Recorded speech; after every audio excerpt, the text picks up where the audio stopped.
And welcome to Your Vote Counts. I'm Scott Mitchell, and this is Colby Schwartz. Good to see you, Good sir. to see you. Good to see Richard. Morrisette. Been a while. Our original A team, and for our Tulsa folks, this is the second time you guys have been back in about the past decade. So good to see you both. Good to see you. Good to be here. All right, let's take a shot at some things right now that people are talking about. Number one is it's not yet Christmas, but there are things happening in the legislature, and people forget that there's a whole lot going on. Help us understand what happens right now. Well, it's bill drafting season, and I get that because you have to get things done ahead of time. And in a House anyway, you have a certain number of bills you're allowed to file. I think it was 20, I don't know. But anyway, this is the silly season. I'm a big baseball guy, and this is like the first week of preseason spring training, okay? Everybody's getting warmed up and getting their legs stretched out, etc. What folks need to know is whatever you see in December, Colby, you know this in May, it's not going to be anything like it. 1 in 15, 1 in 20 bills ever get signed into law. Okay, I guess it's necessary, but it's really a lot to do about nothing. All right, so he's channeling what Red Sox fans are thinking right now. They're not real happy with the offseason. No, we're not happy. But let's talk about this process. You were there when the Republicans took over. You see how things have changed with Republican leadership. So what actually does happen this time of year?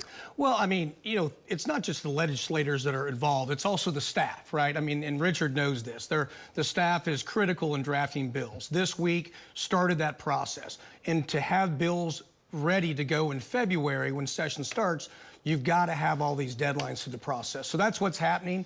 I think one thing you got to be, careful of is when you see a press release or something and you might at home go, that's a stupid idea, or that's crazy. Well, remember, there's 149 members of the legislature. They're all able to file whatever they want. It could be a constituent request. It could be some crazy thing like Richard used to throw out there all the time. Crazy thing like the Blue Alert and the Red Cedar. And breaking up DHS, which we still need to do, folks. Okay, well, yeah, in the media, we've talked about how over the year that the media gets exploited by these press release bills. Yeah. And that aren't going to happen. Okay. Another thing that's going on, is being talked about right now, is the Senate has decided they want to do a different way of the budget process. You guys for years talked about we're not in the budget process. So let's talk about that. The Senate says we're going to do it different this year. What does that mean? Well, first of all, I'd like to commend Pro Tem Treat of Oklahoma City and his initiative and the leadership in the Senate to try to say, hey, we want to be more transparent. The process of the budget is always confusing. The rank and file will always say we didn't have input. So what they're doing now is they're going to have, they already started this week, have agency directors come in and have testimony before committees. Now, the difference, though, is this is a Senate plan. I'm not sure how that is going to work with, this isn't the House plan. So two very different chambers. I don't know what it's going to look like come March when they kind of have their own marching orders.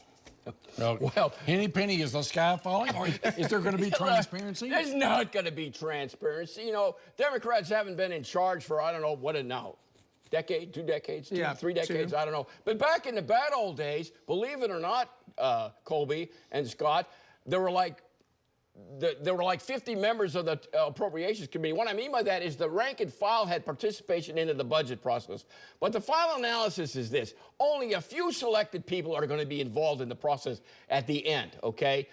The Republicans have complete control of both the House, the Senate, and the governorship. And yet they fight like cats and dogs. Nothing is going to change. This is a publicity There's stunt. more transparency now than there's ever been before, and definitely under Democrat leadership. Okay, there's a lot of, you can see this on the internet and all of that. I get that. But the rank and file that you just mentioned, they're duly elected members too, and they're cut out of the process. And I predict they're still going to get cut out of the process. It feels just like the old days. When we come back, did you know sports and politics often go together? Yeah, it's unfortunate. When we come back.